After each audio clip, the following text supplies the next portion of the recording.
Segunda carta aos Coríntios, capítulo 7. E nós vamos meditar, irmãos, essa manhã, sobre qual deve ser o efeito da palavra de Deus em nossos corações.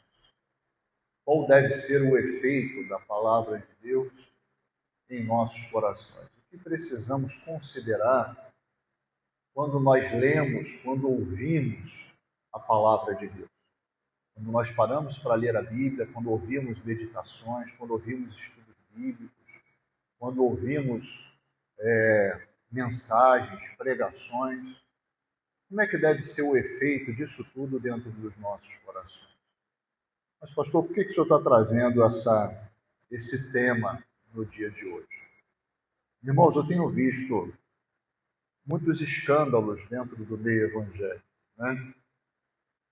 Esses últimos dias aí, nós vemos claramente um avanço da chamada cultura para dentro do Evangelho. E aí cria-se uma discussão se o Evangelho deve absorver a cultura do local, se deve se isentar da cultura do local, se nós devemos flexibilizar algumas coisas em relação ao que se apresenta para nós e utilizarmos essas coisas dentro da igreja, trazermos para a música cristã, trazermos para o louvor, né?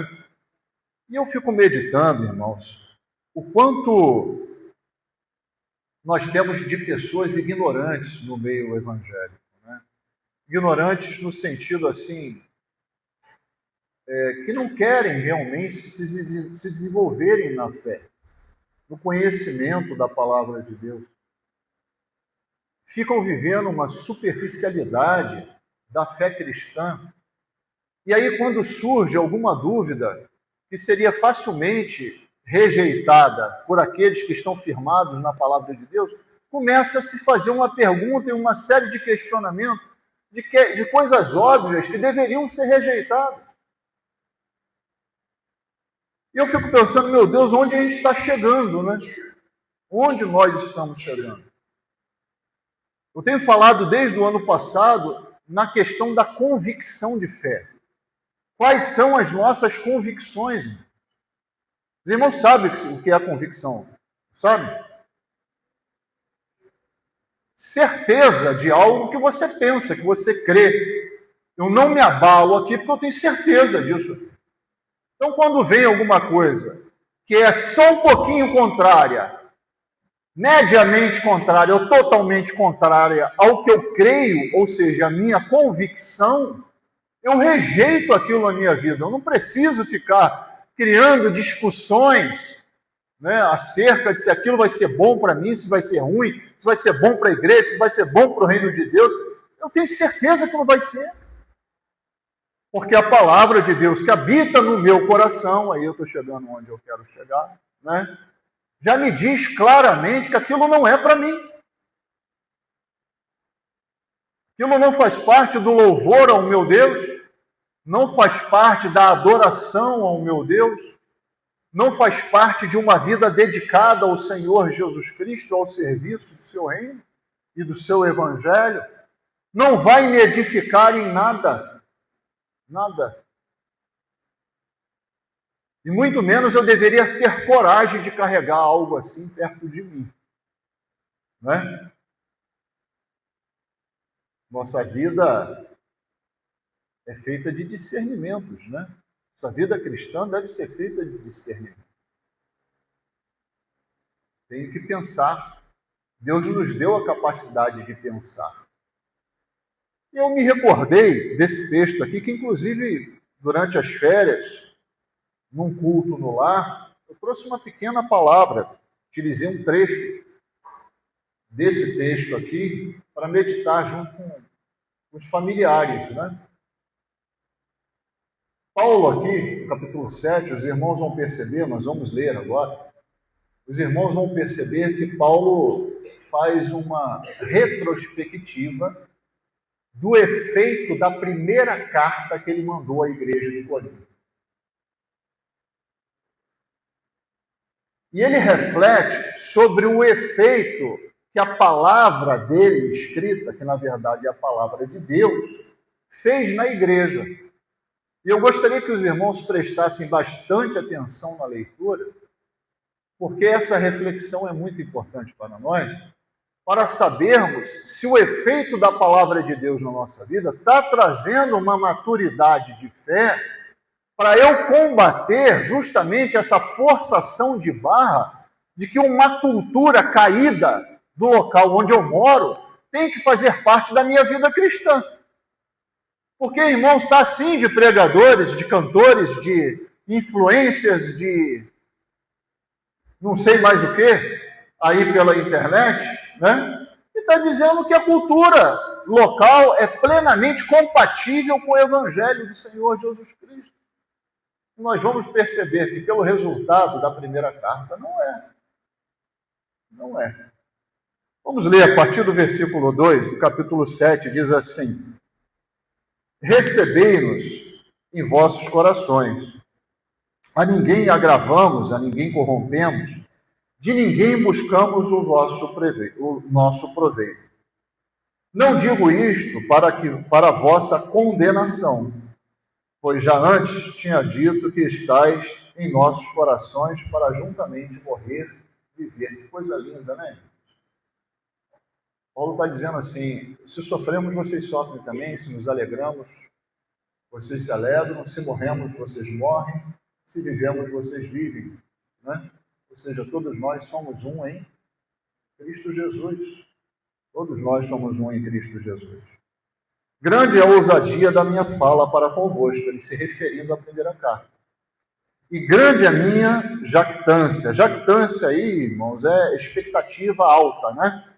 Eu esperava muito de vocês. É isso que Paulo está falando. A respeito de vós. Estou cheio de consolação, superabundo de alegria em todas as nossas tribulações. Porque mesmo quando chegamos à Macedônia, a nossa carne não teve repouso algum. Antes, em tudo fomos atribulados, por fora combate, temores por dentro. Mas Deus, que consola os abatidos, nos consolou com a vinda de Tito. E não somente com a sua vinda, mas também pela consolação com que foi consolado de vós, contando-nos as vossas saudades, o vosso choro, o vosso zelo por mim, de maneira que muito me regozijei. Porquanto, ainda que vos contristei com a minha carta, não me arrependo, embora já tivesse me arrependido, por ver que aquela carta vos contristou, ainda que por pouco tempo. Agora folgo, não porque fostes contristados, mas porque fostes contristados para o arrependimento. Pois fostes contristados segundo Deus, de maneira que por nós não padecestes dano em coisa alguma, porque a tristeza, segundo Deus, opera arrependimento para a salvação, da qual ninguém se arrepende. Mas a tristeza do mundo opera a morte. Porque quanto cuidado não produziu isto mesmo em vós, que segundo Deus fostes contristados? Que apologia, que indignação, que temor, que saudades, que zelo, que vingança. Em tudo, mostrastes estar puros neste negócio. Portanto, ainda que vos escrevi, não foi por causa do que fez o agravo, nem por causa do que sofreu o agravo, mas para que o vosso grande cuidado por nós fosse manifesto diante de Deus. Por isso, fomos consolados pela vossa consolação, e muito mais nos alegramos pela alegria de Tito, porque o seu espírito foi recriado por vós todos. Porque se em alguma coisa me gloriei de vós com ele, não fiquei envergonhado. Mas como vos dissemos tudo com verdade, também a vossa glória para contigo se achou verdadeira. E o seu entranhável afeto para convosco é mais abundante, lembrando-se da obediência de vós todos, e de como recebestes com temor e tremor. regozijo-me de em tudo poder confiar em vós. Amém. Palavra linda, né? Palavra linda do apóstolo Paulo. Como é bom nós vermos o efeito da palavra de Deus nos corações e esse efeito de acordo com a vontade do Senhor. Paulo está se alegrando aqui, apesar de ter passado muitas dificuldades na Macedônia, ele mesmo está dizendo, né? Mas ele se alegrou com a chegada de Tito, que tinha ido a Corinto. Tito é um pastor, né? Que tinha ido a Corinto e foi justamente sondar qual foi o efeito da primeira carta do apóstolo Paulo. E quem conhece a primeira carta aos Coríntios sabe que não foi fácil. Não é verdade? Sabe que não foi fácil. Paulo tratou ali situações de imoralidade sexual, de briga entre os irmãos, de falta de zelo na ceia. Então são assuntos muito... Casamento, questão do casamento, e como o casamento para os coríntios estava sendo, vamos dizer assim, influenciado pela prática da sociedade, né? E ele vem tratando durante todo um capítulo essa questão do casamento. Então ele tratou assuntos, irmãos, muito pesados, muito pesados. Havia incesto dentro da igreja. Práticas sexuais com parentes da própria família. Paulo tratou de forma pesada. Pesada. Apesar dessa carta ter sido tão pesada assim, Tito traz para ele uma realidade que ele gostaria muito de ouvir, e ele disse que foi consolado com essa informação. Coisa linda, né? A palavra consolado na Bíblia traz a ideia de nós sermos revestidos de paz, mas com o objetivo de continuarmos caminhando nesse mesmo caminho. Ou seja, resiliência, resistência naquilo que precisa ser feito, né? E aí, trazendo para os irmãos aqui a meditação, como ele se regozija nisto, de que a primeira carta fez o efeito que ele queria, eu quero refletir com os irmãos se a palavra de Deus também faz o mesmo efeito nos vossos corações.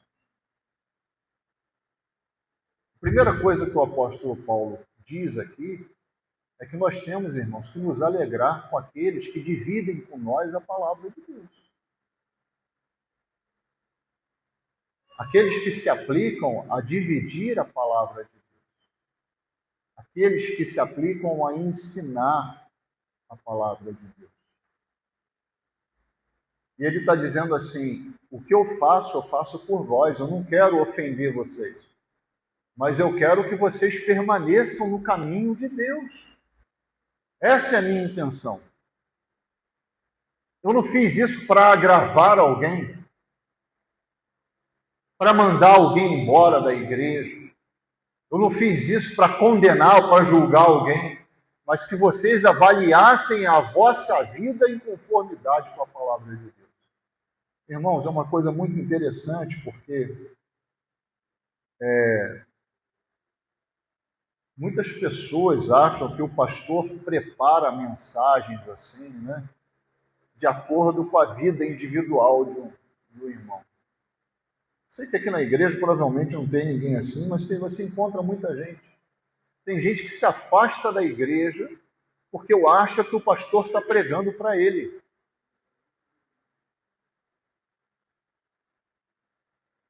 É uma coisa absurda, irmãos, mas é uma realidade. Eu conheço pessoas que se afastaram da igreja porque achavam que as mensagens do pastor estavam sendo direcionadas para ele. Irmãos, isso é falta de maturidade espiritual, falta de maturidade de fé. O pastor não prepara a mensagem para falar com o irmão. Quem manda a mensagem para o pastor é o próprio Deus, é o próprio Espírito Santo de Deus. Ele fala à igreja. E se na verdade você está encarando dessa forma, você está resistindo não ao pastor, mas você está resistindo ao próprio Deus e o efeito da palavra de Deus no seu coração.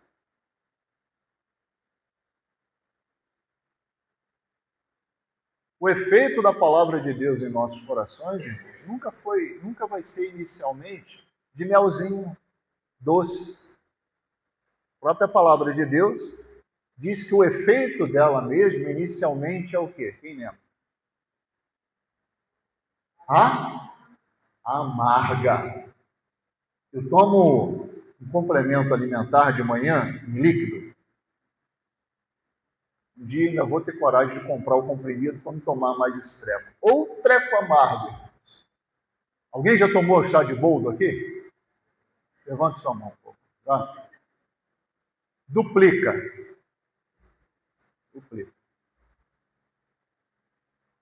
Um negócio bravo. Amargo que nem não sei o quê, né, Ana? A gente não consegue tomar sem fazer careta. A Ana toma primeiro assim, hoje de manhã ela veio me dar. Eu estava na frente do computador alinhando as últimas coisas para o nosso dia. E ela veio me dar, eu fico impressionado porque ela fica olhando para a minha cara. Ela dá, espera eu tomar e fica olhando para a minha cara. Porque ela sabe que eu vou fazer careta e depois ela ri de mim. Entendeu? Assim, o efeito da palavra de Deus até mais amarga. Tem um efeito assim que a gente sempre faz careta, sabe? Porque bate de frente com o nosso coração, com a nossa natureza, irmãos, pecaminosa. E o pastor não faz isso para machucar os irmãos, mas Deus usa o pastor, usa um professor da escola bíblica dominical, e até um irmão numa conversa, para corrigir o vosso caminho. Prestem bem atenção no início do texto, que o apóstolo Paulo diz: recebemos em vossos corações. A ninguém agravamos, a ninguém corrompemos, de ninguém buscamos o nosso proveito. Não digo isto para a vossa condenação, mas já antes tinha dito que está em vossos corações para juntamente morrer e viver. Grande é a ousadia da minha fala para convosco, e grande é a minha expectativa acerca de vós. Estou cheio de consolação, superabundo de gozo em todas as nossas tribulações. Porque mesmo quando chegamos à Macedônia, a nossa carne não teve o quê? Repouso algum. Paulo virava à noite assistindo streaming, por isso que ele não conseguia descansar. É isso? Quando ele diz aqui que não teve repouso algum, é porque o trabalho do Evangelho era fácil ou difícil? Difícil. Antes, em tudo fomos atribulados, ou seja, pressionados, espremidos pela realidade desse mundo. Por fora combate, olha que coisa, né? Por fora combate, corpo, sabedoria de Deus para desviar da morte. E por dentro, psicologicamente, o que ele fala aí? Quem acha que Paulo era super-homem, né? Por dentro, temores. Assim é a vida de todo crente. O negócio, sou super crente, já aguento tudo, a queda está logo ali adiante, né?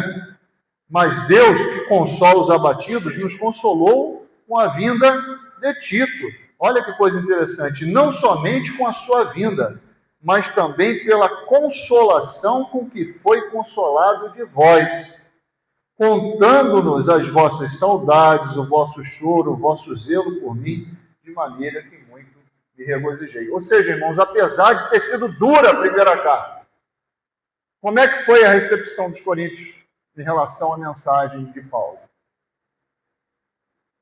Com alegria, com gozo, com preocupação com Paulo. Ou seja, esse é o nosso líder em Deus, porque ele nos fala a palavra de Deus. E é disso que precisamos. Acho que é uma boa conclusão para esse primeiro tópico. Não é? O que mais nós precisamos, senão a palavra de Deus sendo pregada, sendo ensinada e o efeito dela em nossos corações? Então nós precisamos valorizar quem nos ensina a palavra de Deus. E Paulo está dizendo aqui, muitas vezes Paulo teve que defender o seu ministério. É estranho isso, né? Aquele que inclusive foi um dos implementadores da igreja, da cidade de Corinto, teve que defender diversas vezes seu ministério. E por que ele tinha que defender? Porque os irmãos começaram a dar ouvidos a outros ensinamentos, senão a palavra de Deus. E nós precisamos valorizar aqueles que trabalham pregando a palavra de Deus, abrindo os nossos corações para receber a palavra de Deus. E Paulo estava consolado, porque os coríntios receberam a palavra de Deus. Segunda coisa que tem aqui, nós precisamos observar para aplicar nas nossas vidas, é que esse efeito da palavra de Deus, ele traz amargor, porque ele confronta diretamente a natureza pecaminosa que está dentro de nós. E isso causa o quê? Inicialmente. O que causa? Alegria? Tristeza. Esse confronto inicial da palavra de Deus traz um sentimento de tristeza. E Paulo fala assim, eu lamento que vocês se contristaram. Eu também fiquei muito triste com a notícia de que a palavra da minha primeira carta vos contristou. Mas ele exalta o valor disso tudo, irmãos. Não é verdade que ficamos tristes por diversos motivos na nossa vida? Sim ou não? Não é? A tristeza vem de diversos lugares, não vem? Essa tristeza pode vir do mundo, ou essa tristeza pode vir de Deus. Será que o efeito das duas é o mesmo? Contristar é entristecer-se profundamente, é isso. Né? Será que o efeito é o mesmo? E Paulo faz a separação disso aqui. Ele fala assim, ó, eu me alegro, porque o efeito que a palavra de Deus fez em vocês, de vos deixarem tristes, foi para o arrependimento. Por isso que me preocupa esse oba-oba no meio evangélico. Se eu não me engano, Jeremias fala para transformar a alegria do povo em pranto. A tristeza do nosso coração faz parte do processo de arrependimento. Por que ficamos tristes ao sermos confrontados com a palavra de Deus? Porque alguma coisa na nossa vida não está de acordo com ela. Olha quantos assuntos Paulo teve que tratar. Assuntos morais, inclusive. Olha quantos assuntos Paulo tratou na primeira carta. Aquilo confrontou direto o pecado dos coríntios. Direto. E qual foi o resultado? Para louvor e glória de Deus. Arrependimento. Então a tristeza produzida por Deus é boa. Se alegrem quando forem entristecidos ou contristados ao ouvirem a palavra de Deus. Significa que alguma coisa na vossa vida está sendo combatida pela palavra e precisa ser acertada. Nós precisamos buscar isso cada vez mais. Cada vez mais. Paulo fala assim no versículo 8: porquanto ainda que vos contristei com a minha primeira carta, não me arrependo, embora já me tivesse arrependido por ver que aquela carta vos contristou. Paulo é muito sincero, né? Impressionante o tamanho da sinceridade do apóstolo Paulo. Né? Ele fala assim, eu não me arrependo, que isso nos causou tristeza. Mas lá atrás eu já me arrependi, já. Mas agora não mais. ainda que por um pouco de tempo. Agora folgo, me alegro, porque fostes contristados, mas porque fostes contristados para o arrependimento. Pois fostes contristados segundo Deus. Entendem, irmãos? Palavra de Deus, efeito dela no nosso coração, tristeza quando há alguma coisa errada. Para quê? Para que produza arrependimento, para que a vida do crente seja cada vez mais perfeita diante de Deus. E esse processo todo vem de quem? De Deus. Vem de Deus. De maneira que por nós não padecestes dano em coisa nenhuma. Paulo está se isentando. O efeito não foi nosso, não. Foi Deus na vossa vida. Porque a tristeza, olha aqui, irmãos, prestem bastante atenção.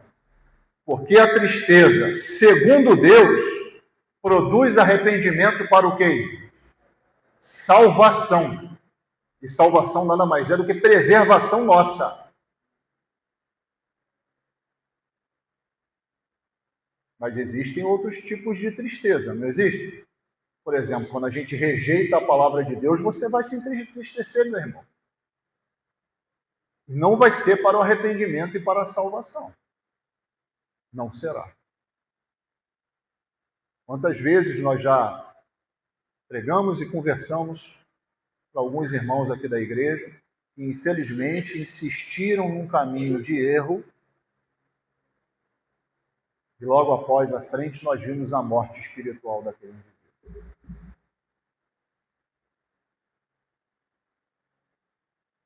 Ele continua dizendo assim, ó, da qual ninguém se arrepende. Ou seja, todo esse processo não te causa arrependimento, mas alegria no seu coração.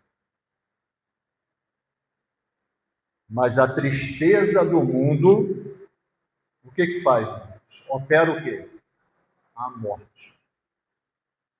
Nós não vemos isso todos os dias acontecer. Aquela operação do alemão, depois de algumas semanas ou até alguns meses, né? Vi uma reportagem de um pai, pelas palavras dele, era um pai crente, dizendo o processo, o filho foi encontrado no meio daqueles corpos. O processo de tentativa de correção dele, do menino de 17 anos, e como o menino insistiu naquele caminho. Ou seja, a correção com amor não foi ouvida. A correção que levava ao arrependimento e à salvação não foi ouvida. Qual é o outro caminho, irmãos? Foi exatamente isso que aconteceu. Começaram a aliciar o menino para ser vaporzinho, para levar não sei o que, não sei para onde. Daqui a pouco levou um pouquinho o cargo lá dentro, estava ganhando um pouquinho mais de dinheiro. Depois começou a entrar vendendo, né, e sendo soldado lá do prato. 17 anos. E quantos, até antes dessa idade, não adentram nesse caminho? Não ouviu a repreensão do pai. E qual o fim? A morte. A morte. Assim, irmãos, acontece com todos nós. Quando a repreensão do pai não é ouvida para arrependimento e que gera salvação, o outro caminho que nos resta é o quê? A morte. O outro caminho que nos resta é a morte. Morte espiritual e morte física. E morte física. Por último, irmãos, nós precisamos mostrar na prática o efeito da palavra de Deus em nossos corações. E no versículo 11, especificamente, Paulo, ele traz uma lista desse efeito na igreja dos Coríntios. Porque, quanto ao cuidado, não produziu isto mesmo em nós. Produziu o quê? A primeira carta. Que segundo Deus fostes contristados. Toda essa tristeza para o arrependimento produziu o quê? E aí nós podemos avaliar na nossa vida se o efeito da palavra de Deus está produzindo a mesma coisa, quando a gente passa por esse processo de combate, de entristecimento para o arrependimento e para a salvação diante de Deus. Ele fala assim, que apologia aqui é apologian, do grego, defesa da fé, resposta. Quando a palavra de Deus encontra nos nossos corações a resposta, ou a neutralidade? Ela gera uma resposta nossa ou gera neutralidade? Eu vou ficar aqui quietinho. Eu sei que está errado, mas vou continuar aqui quietinho. Qual foi o efeito nos coríntios? Resposta. Então a palavra de Deus gerou ação. Outra coisa que ele diz aqui, indignação. Não vou nem dizer aqui a palavra no grego, porque é bem complicado. E é indignação mesmo a tradução. Indignação contra o quê? E não é no pecado, preste bastante atenção aqui, irmãos. Não é no pecado dos outros, não. É no meu pecado. Quando eu sou confrontado com a palavra de Deus, causa indignação dentro de mim o meu estado. Esse efeito aconteceu lá na igreja dos Coríntios. Que temor, reverência a Deus, foram confrontados, contristados para o arrependimento. Isso gerou o quê? Reverência a Deus pelo reconhecimento dele ter tocado todo esse processo diante da igreja, individualmente na vida deles. Que saudades, e aí é o problema da nossa tradução, né? Às vezes a gente não encontra uma palavra adequada do grego, que tem uma profundidade, principalmente o grego koiné, que é uma língua morta, né? Uma profundidade tão grande, aí quando a gente faz a tradução, saudade. Aí os irmãos falam, saudade? O que tem a ver saudade aqui? Né? Mas isso aqui significa, irmãos, desejo ardente. E aí vamos pensar dentro desse contexto aqui. Eu sou confrontado pela palavra de Deus, né, que me leva ao arrependimento, e esse desejo ardente tem a ver o que aqui? Para fazer o quê? Corrigir. Aí é difícil, né? Quando a gente pensa em saudade, esse processo todo de saudade, desejo ardente de correção. Eu quero me corrigir. Eu não posso permanecer nesse mesmo estado. Eu quero me corrigir. E lá os Coríntios produziu o quê? Correção. Que zelo, fervor no agir, fervor na vida cristã. A tristeza se produz salvação, nós somos gratos a Deus e automaticamente a melhor forma de mostrarmos essa gratidão é servindo cada vez mais o nosso Deus. E por último, que vingança. E aí também é um outro problema de tradução, né? Mas como assim vingança? A palavra é justiça, punição do erro. As coisas não podem permanecer do jeito que estão.